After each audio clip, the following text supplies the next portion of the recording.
Election day across America today. In studio for a little bit from the Caddo Parish Republican Party, Party Chairman Louis R. Avallone, and from the Democrat side, Party Secretary R.J. Johnson. Where did you want to pick up? Where did you want to go? I want to ask both gentlemen, and Louis, you start this time. What are the key issues you're hearing from voters on what it's going to what matters to them when they're in the booth and they push that button in the mayor's race? What are the top 3 issues? Oh, goodness. Well, I think we know what all the issues are. Crime, the city hall administration, the water department, billing, economic development. I think what it all boils down to is that folks are ready for a change in direction. In other words, we've had Democrat-led city councils. We've had Democrat mayors over 5 elections have come and gone. And I think for a lot of people, it's time to give the Republicans a chance. And I think what they're looking at in that way is just a different direction, a different way of looking, a different way of approaching the issues. I think we've talked about the issues ad nauseum. Everyone knows what the problems are. The question is, what is the best approach? And a lot of folks want to go with someone that has lived here long enough to not need a map to know where your neighborhood is. Someone that has been in the community, and more importantly, that has known what has worked and what doesn't work here. And that's a real key, because there's lots of solutions to problems, but you've got to know the community. You've got to know what's been tried and what's failed. And I think that's what a lot of folks are looking at when they go into the voting booth. RJ, what's going to be the decisive factor when you're looking at that ballot? Well, we're talking about crimes, we're talking about jobs, we're talking about infrastructure. Those are the 3 things that I've been hearing a lot about in different communities about what Shreveport needs. And I disagree with Louis on a couple of things. The fact that you need to be from Shreveport in order to be mayor of Shreveport, I don't think that has to be a prerequisite to that.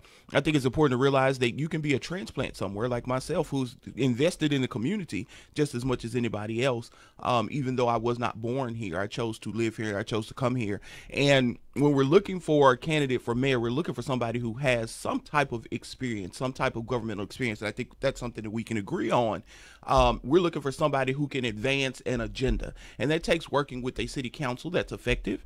And it takes working with different communities to make sure you understand what their needs are. You hear them, you're listening to them, and you're making sound judgments based on what the needs of the community are, and determine that roadmap on how to get there is extremely important. And so for candidates who have laid out that mission, I think that's what people are looking at. I see a roadmap, I see a plan, and that's what I'm going to vote based on.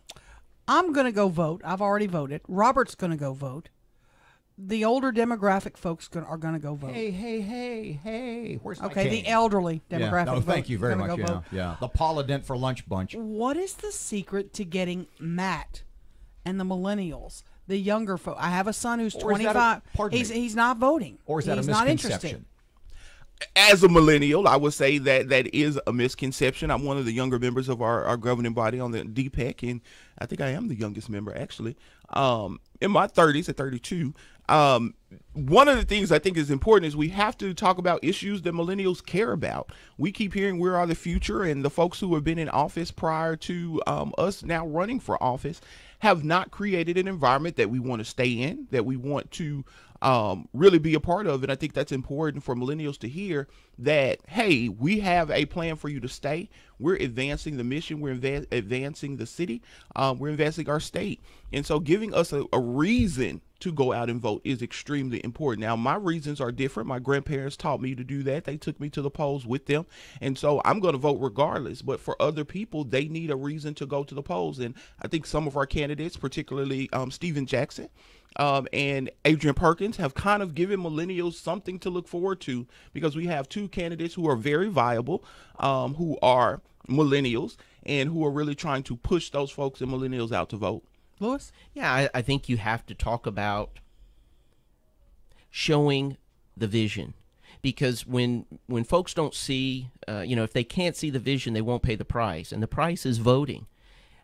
I think that for a lot of young people, they're just as concerned about the same issues as older people. The problem is that they have been told many times, and I think mainstream media has done a great job of this, is that their vote doesn't matter, even though it does so desperately. And so if you're going to be vocal, be vocal in a manner that really matters, and that is at that ballot box. Sure, it's great to be on social media, but your vote does matter. And I think that when folks don't feel like that it is going to result in any change, or the candidates all look the same, or they all sound the same, I think that's where a lot of disinterest comes from.